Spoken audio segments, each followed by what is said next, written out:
ইসলামী ছাত্র শিবিরের সাবেক সভাপতি রাশেদুল হাসান সহ ৩ জনকে আটকের পর রাজধানীর ধানমন্ডিতে জামায়াতের একটি গোপন অফিসে অভিযান চালিয়েছে পুলিশের কাউন্টার টেরোরিজম ইউনিট।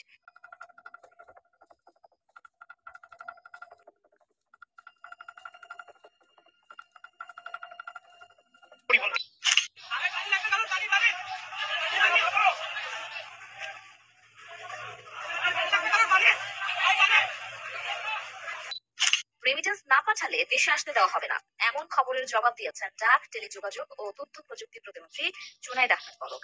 এ ধরনের গুজব ও অপপ্রচার বিশ্বাস না করার আহ্বান জানিয়েছেন তিনি। প্রবাসী ভাই বোনদের কাছে বিনয়ের সাথে আবারও বড়জোর অনুরোধ করতে চাই, এই মিথ্যা গুজবে আপনারা কান দিবেন না। রেমিটেন্স যারা পাঠানোর বিরুদ্ধে অপপ্রচার করছেন, রেমিটেন্স আপনারা যদি বাংলাদেশে 6 মাস না পাঠান বা আপনারা যদি বৈধ পথে না পাঠান, এই ক্ষতিটা কার হবে? এই ক্ষতিটা হবে আমাদের প্রবাসী ভাই বোনদের পরিবারের, আমাদের দেশের সামগ্রিক উন্নয়ন। আসসালামু আলাইকুম রহমতুল্লাহ। দর্শক, সাবেক শিবির সভাপতি সিরাজুল ইসলাম ভাই 8 দিন যাবৎ নিখোঁজ ছিলেন। পরবর্তীতে তাকে গ্রেপ্তার দেখানো হয়। তিনি সহ আরো 3 জনের তথ্যের ভিত্তিতে রাজধানী ধানমন্ডিতে একটি গোপন আস্তানার খোঁজ পায়।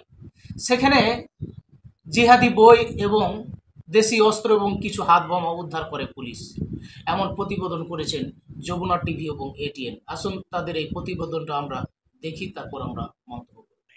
শহীদ ফান্ড এখানে 5215 টাকা, এখানে ওই দুজনের সিগনেচার, মহিলা বিভাগীয় ব্যয়, এমন আরো নানান রসিদ আর ডোনেশন আনার আলামত জামায়াতের ধানমন্ডির গোপন এই কার্যালয়। জিহাদি নানা বই, লিফলেট দিয়ে ঠাসা অফিসটি। পুলিশ বলছে দেশীয় এই অস্ত্র আর 11টি হাতবোমা অভিযানের পর পাওয়া গেছে এখানে। জামায়াত এবং ইসলামী ছাত্র শিবিরের 3 জনকে আটকের পর তাদের দেওয়া তথ্যের ভিত্তিতেই এই ভবনের এই জায়গাটিতে আসে সিটিটিসি, এবং তার আসার আগেই আমরা যেটি দেখতে পাচ্ছি, এই অংশটি ভেঙে এখান থেকে যারা এই অফিসে ছিল তারা সবাই এখান থেকে পালিয়ে চলে যায়। এই অফিস থেকে কিভাবে বের হয়ে যাবে পুলিশের উপস্থিতি টের পেলে তার একটি গোপন সুড়ঙ্গ পথ এখানে তৈরি করে রেখেছে। সিটিটিসি বলছে গোটা আন্দোলন ঘিরে সহিংসতার সমন্বয় করা হয়েছিল এখান থেকে। আটকদের জিজ্ঞাসাবাদে এর সপক্ষে জবানবন্দি পাওয়া গেছে বলেও জানান সিটিটিসি প্রধান। এই অফিস থেকেই তারা বিভিন্ন জায়গায় তারা ফান্ড দিয়েছে, এই অফিস থেকে তারা নির্দেশনা দিয়েছে, এবং যারা বিভিন্ন তাদের যে ডোনার, তাদের যে সদস্যদের চাঁদা তারা এই অফিসে রিসিভ করেছে, এবং এখান থেকে এবং এই আন্দোলনকে কেন্দ্র করে বেশ কিছু বড় বড় ডোনার তহবিল দিয়ে টাকা দিয়েছে। তাদের নামে আমরা জামাতে ইসলামের ঢাকা মহানগরের কোষাধ্যক্ষকে আমরা গ্রেপ্তার করি, এবং তাদের তথ্যের ভিত্তিতে প্রাথমিকভাবে তাদের এই গোপন আস্তানার কথা তারা জিজ্ঞাসাবাদে স্বীকার করে, এবং তাদেরকে নিয়ে আমরা এই অভিযান পরিচালনা করি। এবং আপনারা দেখেছেন এটা জামাতে ইসলামের ঢাকা মহানগর এবং কেন্দ্রীয় অফিস হিসাবে এই অফিসটি ব্যবহৃত হয়, এবং এই অফিসে আমরা অনেক আলামত পেয়েছি। তার মধ্যে এই সাম্প্রতিক নাশকতায় তারা যে সকল দেশীয় অস্ত্রশস্ত্র ব্যবহার করেছে, ভাঙচুর, নাশকতা, পুলিশের উপরে আক্রমণের জন্য তারা চাপাতি, ছুরি, লাঠি এবং এরকম বেশ কিছু উদ্ধার করেছি। পাশাপাশি হাতে তৈরি বোমাও আমরা বেশ কিছু উদ্ধার করেছি এই আস্তানা থেকে। এবং এই আস্তানা থেকেই এই সাম্প্রতিক কোটা বিরোধী আন্দোলনের সুযোগে জামাত শিবির ঢাকার শহরে যে তাণ্ডব চালিয়েছে, যে পুলিশকে হত্যা করেছে, ব্যাপক ধ্বংসযজ্ঞ চালিয়েছে, মেট্রো রেল সহ বিটিভি ভবন, সকল হামলার নির্দেশনা সহ সমন্বয় তারা এই অফিস থেকে করেছে বলে আমরা জানতে পেরেছি। এবং এখান থেকেই এই আন্দোলনকে কেন্দ্র করে তাদের নাশকতায় যারা অংশগ্রহণ করেছিল এবং বিভিন্ন জায়গা থেকে তারা এই অফিস থেকে তহবিল সরবরাহ করেছে, এই অফিসে রিসিভ করেছে।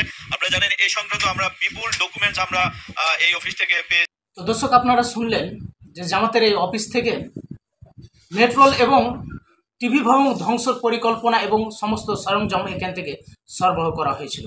অথচ আমরা দেখছি যে মেট্রোল এবং টিভি ভবন ধ্বংস করার মামলায় ভিপি নূরকে রিমান্ডে নেওয়া হয়েছে, এবং গণ অধিকারের আরেক নেতা তারেককেও রিমান্ডে নেওয়া হয়েছে, বিএনপির অনেক নেতাকে রিমান্ডে নেওয়া হয়েছে। এমনকি একজন 17 বছরের ছেলেকেও 7 দিনের রিমান্ড নিয়েছে আদালত শুধু এই মামলাতে। অথচ তারা নিউজ করতেছে যে জামাতের এই অফিস থেকেই জামাত ইসলাম মেট্রোল এবং টিভি ভবন ধ্বংসের পরিকল্পনা এবং সমস্ত সরঞ্জাম এখান থেকে সরবরাহ করেছিল। কিন্তু তাদের তো যদি জামাত ইসলাম এটাই করে থাকে, তবে তাদের উপরে এই ধরনের রিমান্ড, এবং একটা ছোট্ট বাচ্চা 17 বছরের শিশু বাচ্চাকে কেন রিমান্ডে তারা নিল? দর্শক, দেশে যমুনা টিভি বলেন আর যে কোনো টিভি চ্যানেল বলেন, তারা কেউ নিরপেক্ষ নয়। নির্বাচনের সময় যমুনা টিভির 2-1টি ভিডিও দেখে আপনারা ভাবছিলেন যে যমুনা টিভি হক কথা প্রচার করে, তারা যে সরকারের দাবিদারি করে। এই প্রতিবেদনটা দেখলে আপনারা বুঝতে পারবেন। সেখানে দেশি অস্ত্র এবং হাত বোমাগুলো সেখানে তারা নিয়ে তারপরে প্রতিবেদনটা তৈরি করেছে। তো দর্শক, এই ছিল তাদের প্রতিবেদনটি। দর্শক, অন্যদিকে প্রবাসীদের কাছে হাত জোর করে ক্ষমা চেয়ে রেমিটেন্স চাইলেন পলক সাহেব। তো আসুন আমরা পলক সাহেব যে প্রবাসীদের কাছে হাত জোর করে রেমিটেন্স চাইছে, সেই ভিডিওটা আমরা একটু দেখে আসি। প্রবাসী ভাই বোনদের কাছে বিনয়ের সাথে আবারও বড়জোর অনুরোধ করতে চাই, এই মিথ্যা গুজবে আপনারা কান দিবেন না। রেমিটেন্স যারা পাঠানোর বিরুদ্ধে অপপ্রচার করছেন, রেমিটেন্স আপনারা যদি বাংলাদেশে 6 মাস না পাঠান বা আপনারা যদি বৈধ পথে না পাঠান, এই ক্ষতিটা কার হবে? এই ক্ষতিটা হবে আমাদের প্রবাসী ভাই বোনদের পরিবারের, আমাদের দেশের সামগ্রিক উন্নয়নের। দর্শক, দেশের দুইটি খাত হচ্ছে সবচেয়ে বড় আয়কর, একটি হচ্ছে পোশাক শিল্প, অন্যটি হচ্ছে রেমিটেন্স। প্রবাসীরা যদি ব্যাংকের মাধ্যমে তাদের রেমিটেন্স না পাঠায় তবে দেশের রিজার্ভ 0 হবে। আর প্রবাসীরা সিদ্ধান্ত নিয়েছে যে তারা 6 মাস কোনো রেমিটেন্স ব্যাংকের মাধ্যমে পাঠাবে না।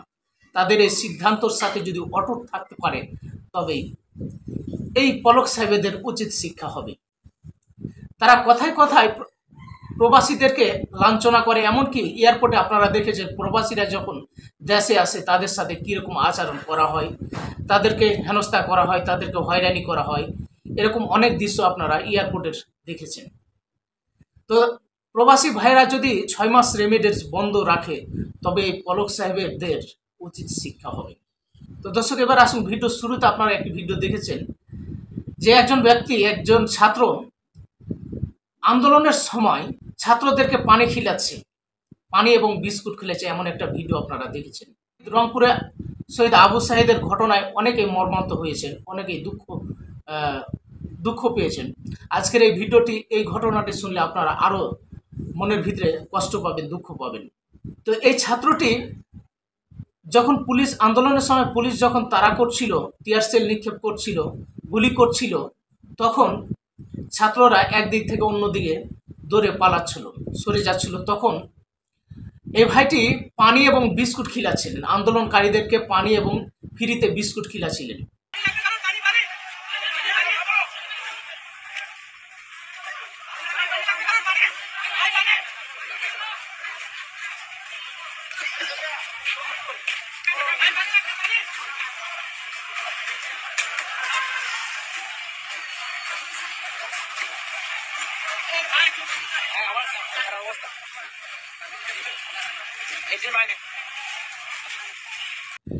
তো এমন সময় তিনি একটি ক্লান্ত হয়ে একটি জায়গায় বসে যায়, হঠাৎ পুলিশের গোলাগুলি শুরু হয়, সেই গুলিতে এই ভাইটি নিহত হয়। তো এই নিয়ে একটি প্রতিবেদন তৈরি হয়েছে, সেই প্রতিবেদনটি পড়ে শোনাচ্ছেন আমাদের কুরবান ভাই। আসুন সেই প্রতিবেদনটা আমরা শুনে আসি। মৃত্যুর 15 মিনিট আগেও ছাত্রদের পানি পান করাইছিলেন এবং বিস্কুট খাওয়াইছিলেন মুগ্ধ। এই পানি পান করানো এবং বিস্কুট খাওয়ানোর 15 মিনিট পর তাকে গুলি করে হত্যা করা হয়। তার ফেসবুক জুড়ে ছাত্র আন্দোলনের সমর্থনে লেখা অসংখ্য স্ট্যাটাস, তাতে বৈষম্য বঞ্চনা থেকে তৈরি হওয়া ক্ষোভের আগুন। মৃত্যুর আগের দিন সারা দেশে হামলা, রক্তাক্ত ছবি দেখে লিখেছিলেন, এই আহাজারি সইতে পারছেন তো? সেই মীর মাহফুজুর রহমান মুগ্ধকে নিয়েই এখন আহাজারি চলছে খুলনা বিশ্ববিদ্যালয়ের শিক্ষার্থী, শিক্ষক সহ সবার মাঝে। ক্যাম্পাসের প্রিয় মুখকে হারিয়ে কাটছেন তারা। গত 18 জুলাই রাজধানীর উত্তরায় পুলিশের গুলিতে প্রাণ হারায় মুগ্ধ। বিশ্ববিদ্যালয়ের 19 ব্যাচের শিক্ষার্থী ছিলেন তিনি। ভালো খেলোয়াড়, গায়ক, সংগঠক হিসেবে 4 বছর ধরে মুগ্ধতা ছড়িয়েছেন ক্যাম্পাসে। গণিতে স্নাতক শেষ করে গত মার্চে ঢাকায় যান। MBA তে ভর্তি হন বাংলাদেশ ইউনিভার্সিটি অফ প্রফেশনালসে, BUP। মৃত্যুর 15 মিনিট আগে ধারণ করা একটি ভিডিওতে দেখা যায় ধোঁয়ায় আচ্ছন্ন সড়কে ছোটাছুটি করছেন শিক্ষার্থীরা। এর মধ্যে হাতে পানি ভর্তি বাক্স ও বিস্কুট নিয়ে ছুটছেন মুগ্ধ। ছাত্রদের ডেকে ডেকে বলছেন, পানি লাগবে, কারো পানি লাগবে, পানি। ভিডিওতে দেখা গেল অনেকেই তার কাছ থেকে পানি পান করছেন। কাঁদানে গ্যাসের ঝাঁঝালো ধোঁয়ায় বেশ কয়েকবার চোখ মুছতে দেখা গেল মুগ্ধকে। ওই দিনের ঘটনার বর্ণনা দিতে গিয়ে মুগ্ধর সঙ্গে থাকা বন্ধু নাইমুর রহমান আশিক বলেন, কারো বিপদ দেখলে সবসময় ছুটে যেতেন মুগ্ধ। উত্তরায় ছাত্রদের উপর হামলা হচ্ছে শুনে অন্য বন্ধুদের নিয়ে ছুটে যান তাদের পাশে দাঁড়ানোর জন্য। ওই দিন অনেককেই হাসপাতালে নিয়ে গেছি আমিও মুগ্ধ। বিকেল 6টার দিকে ছাত্রদের মাঝে পানি ও বিস্কুট দিয়ে সড়কের ডিভাইডারে বসে বিশ্রাম নিচ্ছিলাম। হঠাৎ রাজু কমার্শিয়ালের সামনে থেকে পুলিশ গুলি করতে করতে এগিয়ে এলে সবার সঙ্গে আমরাও দৌড় দিই। হঠাৎ দেখি গুলি লাগায় সড়কে পড়ে গেছে মুগ্ধ। তার কপালে গুলি লেগে ডান কানের নিচ দিয়ে বেরিয়ে যায়। হঠাৎ দেখি গুলি লাগায় সড়কে পড়ে গেছে মুগ্ধ। তার কপালে গুলি লেগে ড্যান কানের নিচ দিয়ে বেরিয়ে যায়। ক্রিসেন হাসপাতালে নেওয়ার পর চিকিৎসকরা তাকে মৃত ঘোষণা করে। মুগ্ধের গ্রামের বাড়ি ব্রাহ্মণবাড়িয়ায়, জন্ম 1998 সালে উত্তরায়। দাফন হয়েছে এখানেই। উত্তরায় ইসলামিক এডুকেশন সোসাইটিতে প্রাথমিক এবং Uttara high school and college থেকে এইচএসসি সম্পন্ন করেন। 2019 সালে ভর্তি হন খুলনা বিশ্ববিদ্যালয়ে। লেখাপড়ার পাশাপাশি ফুটবল খেলোয়াড়, গায়ক, গিটারিস্ট ও সংগঠক হিসাবে সুনাম ছিল তার। বিশ্ববিদ্যালয়ের সবচেয়ে বড় অনুষ্ঠান শিক্ষা সমাপনী 2023-এর কনভেনশন ছিলেন স্কাউট গ্রুপের ইউনিট লিডার। শ্রেষ্ঠ সংগঠক হিসেবে বাংলাদেশের স্কাউট থেকে ন্যাশনাল সার্ভিস অ্যাওয়ার্ডও পেয়েছিলেন। 3 ভাইয়ের মধ্যে মীর মাহবুবুর রহমান মুগ্ধ ছিলেন যমজ। বড় ভাই মীর মাহমুদুর রহমান দীপ্ত বলেন, পরিবারের সবার আদরের ছিল মুগ্ধ। ঘুরে বেড়াতে পছন্দ করে সে। এমবিএর পাশাপাশি দেশের বাইরে উচ্চ শিক্ষার জন্য আইএলটিএস করছিল, কিন্তু সবকিছু এভাবে শেষ হয়ে যাবে কে জানতো। মীর মাহবুব রহমান স্নিগ্ধ বলেন, আমাদের 3 ভাইয়ের মধ্যে মায়ের সবচেয়ে বেশি খেয়াল রাখতো মুগ্ধ। সব সময় মাকে দেখে শুনে রাখতো, ফ্রিল্যান্সিং করে নিজের খরচ চালাতো। মা এখনো কাঁদছেন, বাবা চুপ হয়ে গেছেন। খুলনা বিশ্ববিদ্যালয়ের গণিত বিভাগের সহকারী অধ্যাপক শেখ আব্দুস সামাদ বলেন, অসাধারণ ছেলে ছিল মুগ্ধ। কারোর সঙ্গে কখনো গোলমাল বেয়াদবি করতে শুনিনি। ক্লাসে ওকে বকা দিলে এমন ভাবে হেসে দিত, পরে ওকে আর কিছু বলতেই পারতাম না। ক্যাম্পাসে মুগ্ধর জুনিয়র মহিবুল্লাহ বলেন, যে কোনো আয়োজনের সামনের সারিতে থাকতো মুগ্ধ ভাই। বিশ্ববিদ্যালয়ের বন্ধের আগে আন্দোলনে আমরা সক্রিয় ছিলাম। ঢাকা থেকে তিনি আমাদের সাহস দিতেন। নাম প্রকাশ না করার শর্তে 4th বর্ষের বেশ কয়েকজন শিক্ষার্থী জানান, ক্যাম্পাস খুললে খুলনা বিশ্ববিদ্যালয়ের প্রথম ফটকের নাম শহীদ মীর মাহফুজুর রহমান মুগ্ধ ফটক করার জন্য প্রশাসনের কাছে দাবি জানাবেন তারা।